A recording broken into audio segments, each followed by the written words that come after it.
pretty much the case across board in most of those commodities. Look at the euro. That one is trading 0.25% on the higher side. The dollar index is down 0.25%. So that in turn also is giving support to the commodity prices here. And as you pointed out, the base metals really have rebounded from the kind of sharp declines that we had seen in the first quarter and the first week of the new financial year as well. Apart from Alcoa posting in better earnings than what the markets were expecting, you also have concerns coming in where from the miners preparing to strike in Chile. So there are supply concerns coming in from that one as well. Apart from that, there are net shorts on COMEX, copper, which are at record highs. So there is some winding up of that happening as well, and you have seen buying coming in on the lower side. In any case, it was oversold for most of those base metal prices, and on technical charts also there is some buying supporting the prices right now.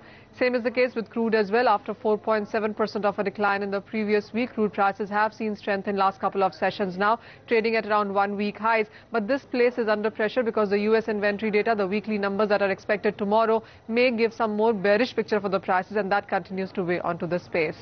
In case of the precious metal prices, well, we are holding around that 1570 mark in the Asian markets right now as well. 1/10% of a gain coming in for that one. Silver prices also have gained for a second straight day, and you have seen some gains coming in because of the physical buying also from Asia. That has been supportive into the prices. How do you trade all of those commodities? For that, let's get in Sushil Sinha from Karvy, and he joins us on the show.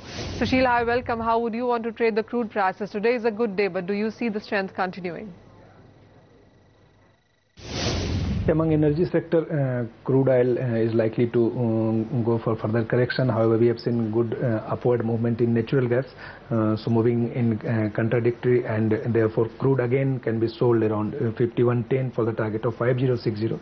Stop loss can be around 5135 to 5140. Basic reason is that there is no further fundamental demand coming up, and therefore the only reason it has pulled up recently was news from Korean side, and therefore Iran side, and therefore the small pullback we have seen.